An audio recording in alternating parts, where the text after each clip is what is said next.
You've done the work, the meditations, the affirmations, the rituals, but still, something doesn't shift. It's as if your body is holding something back, but you can't find what or where.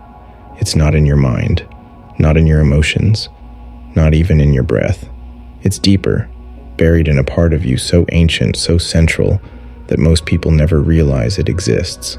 A muscle, but not just any muscle.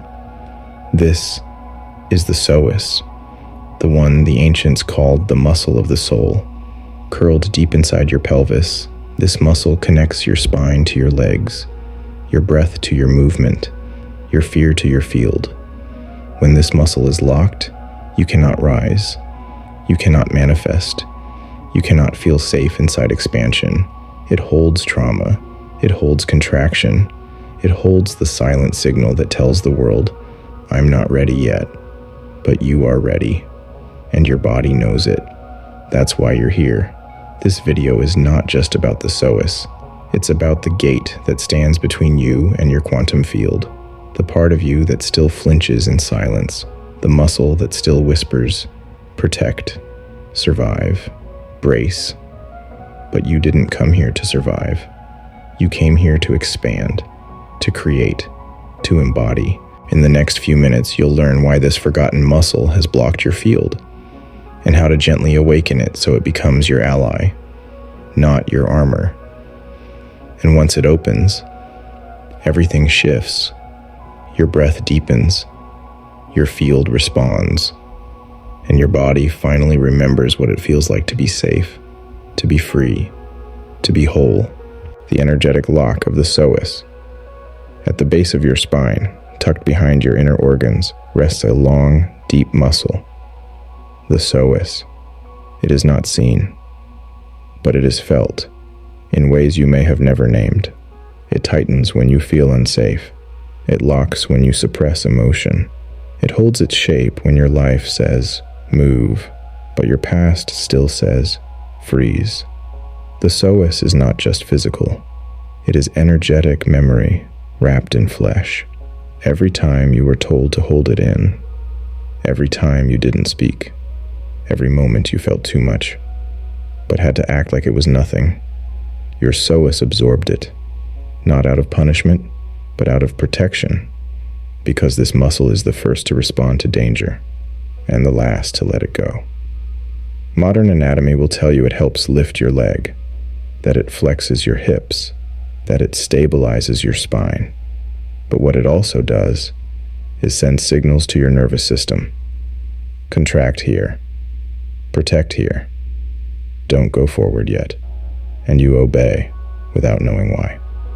You may not feel it tightening, but you feel the results. Stuckness, disconnection, emptiness, anxiety with no story, exhaustion with no cause. These are not flaws. These are symptoms of a muscle that has been bracing for far too long. And while your mind tries to expand, this muscle still operates from survival. You can say the affirmations, you can visualize the future, you can ask the universe for more. But if your psoas is still locked, your body is sending a louder message. Keep me small. Keep me safe. Not yet. This is the energetic lock that blocks your quantum field from responding.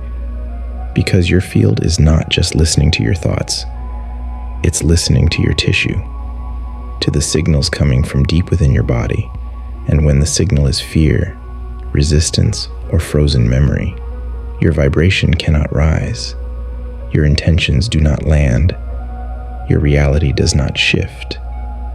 But the good news is this: locks can be released. And the moment your body feels safe, the moment your psoas feels seen, a doorway opens, the body softens, the energy flows, and your field finally starts to respond. Ancient wisdom and the psoas as the soul seat. Before language, before medicine, before science had names for muscles, there were only movements and meanings. The ancients didn't study the body in parts. They listened to it as a whole. And within this sacred listening, they discovered something modern man has forgotten. That deep inside the pelvis, lies not just a muscle, but a throne, the seat of the soul, the bridge between earth and energy, the Psoas. In ancient Taoist traditions, the Psoas was called the dragon path, a sacred coil of life force that spiraled up the spine when the body was at peace. They believed that no spiritual energy could rise until the base, the root, was open and soft. Egyptian priests passed down rituals to unlock the hips before any initiation, because to them, the pelvis held more than organs.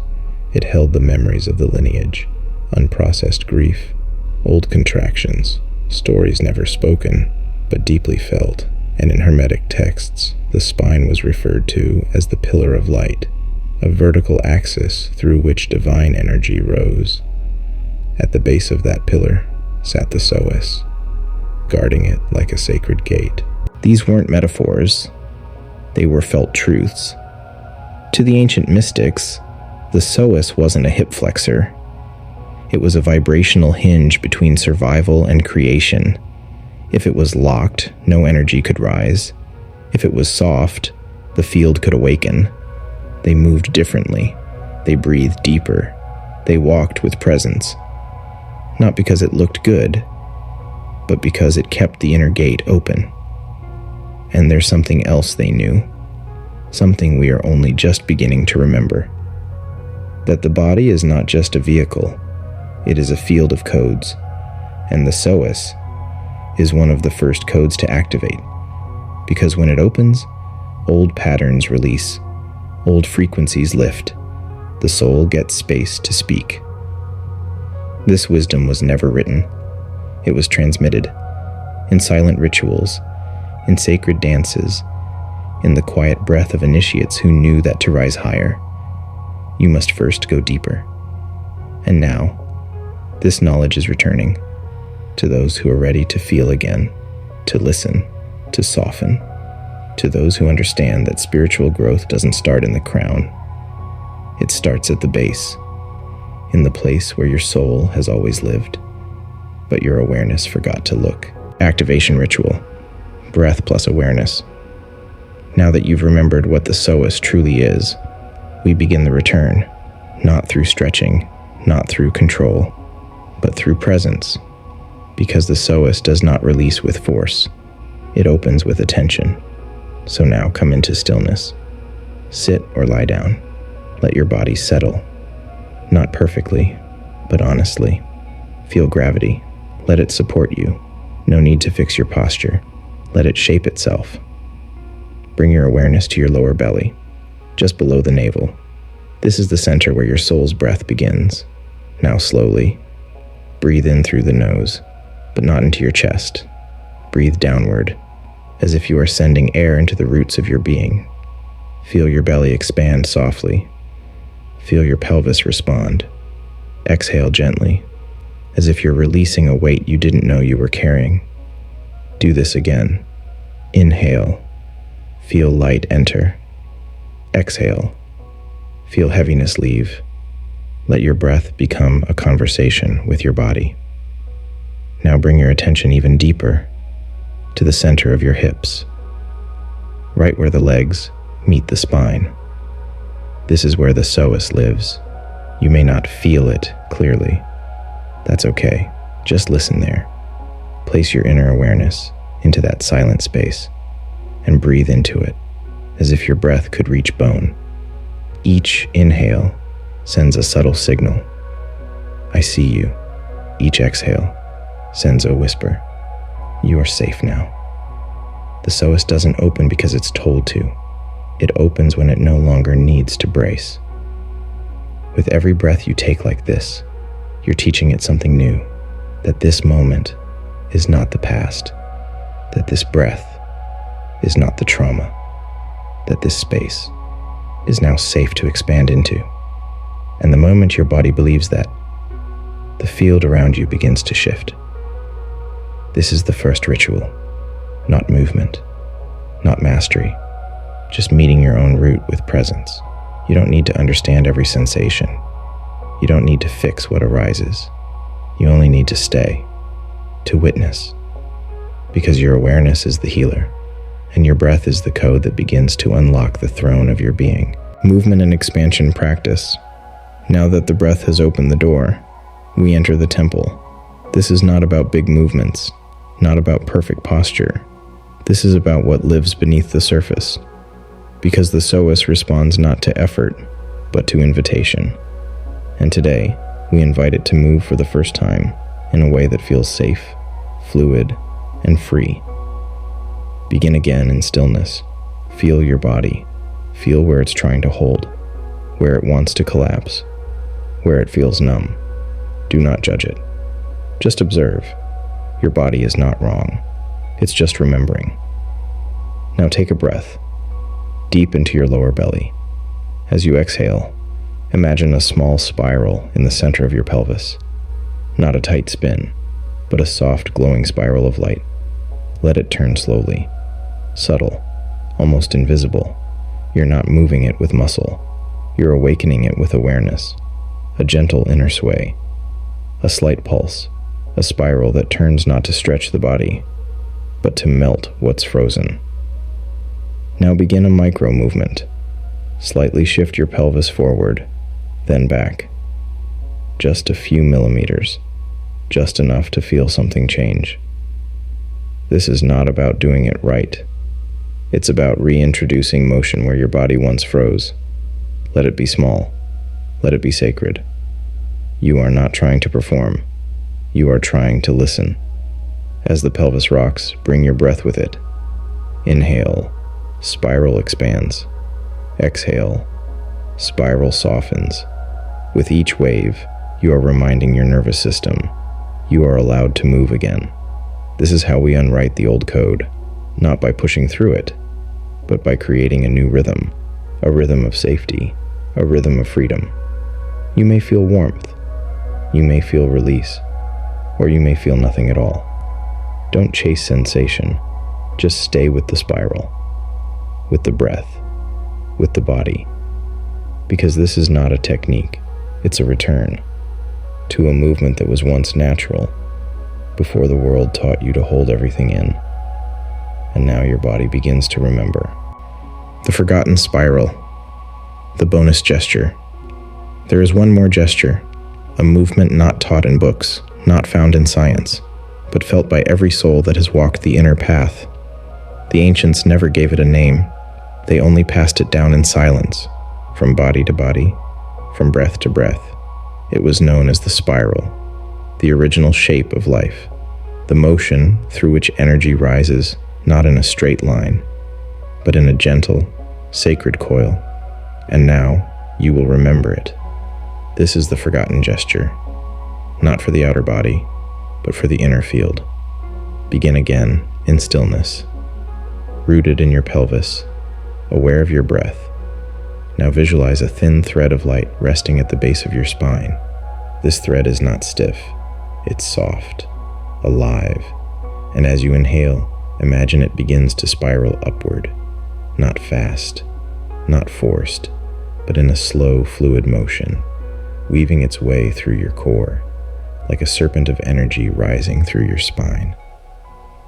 This is not about visualization, it's about feeling. Let your breath guide the spiral. Each inhale expands it, each exhale grounds it. And now begin a micro movement, just the suggestion of a spiral in your hips, a gentle sway, a circular motion that exists more in your awareness than in your muscles. You are not dancing. You are repatterning, creating a new path for your life force to travel. In ancient temples, this spiral was used to awaken the axis of creation, because straight lines break, but spirals adapt, and the body remembers this language. As you spiral, feel the energy move, not just through your body, but through your field, through memory, through emotion, through time. You are not just unlocking the Psoas, you are uncoiling the story that kept your power folded. This forgotten spiral is the final gesture. It does not stretch. It restores.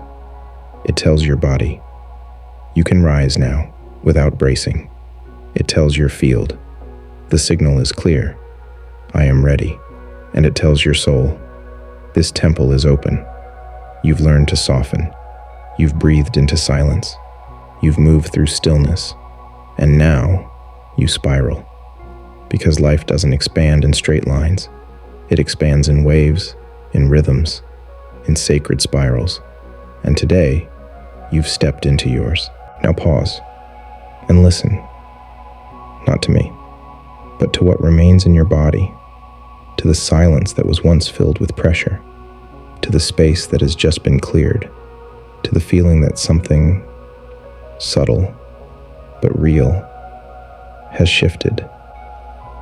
You didn't just move a muscle, you touched a memory. You released a thread of contraction woven deep into your field, one that may have been there for years or lifetimes. This wasn't breath work, it was soul work. And now your system knows, your field remembers, your spine stands different, and your quantum self, the one that has been calling for space, has just been heard. But let this land. You are not broken. You were never blocked. You were simply braced. And today, you softened. You met the guardian of your creative channel, and you walked past it with presence. The Psoas wasn't holding you back. It was holding on for you. Until now. So ask yourself gently, what becomes possible when the center of your being is no longer clenched? What desires begin to stir when your soul has space to rise? And what kind of reality might respond to you now when your signal is no longer distorted by forgotten fear? Because you've changed the frequency, not by force, not by escape, but by returning to the root. If this touched something inside you, if a part of your being whispered yes, then don't rush away. Stay in this field a little longer. Breathe again. Move gently. Drink water. Write what came up. Or just sit in the new silence and feel how deep it goes. And if you feel called, whisper it below, not for the algorithm, but for your own declaration. I have unlocked the root of my soul. Let your words become a spell. Let your truth become a ripple. Because somewhere, someone else is waiting for the same freedom you've just tasted. And when we rise together, not in noise but in presence, we rebuild a field where embodiment is sacred again. Thank you for walking this path. Your breath has opened more than lungs. It has opened possibility. And now, it's time to live from that space. Not later, not someday. Now.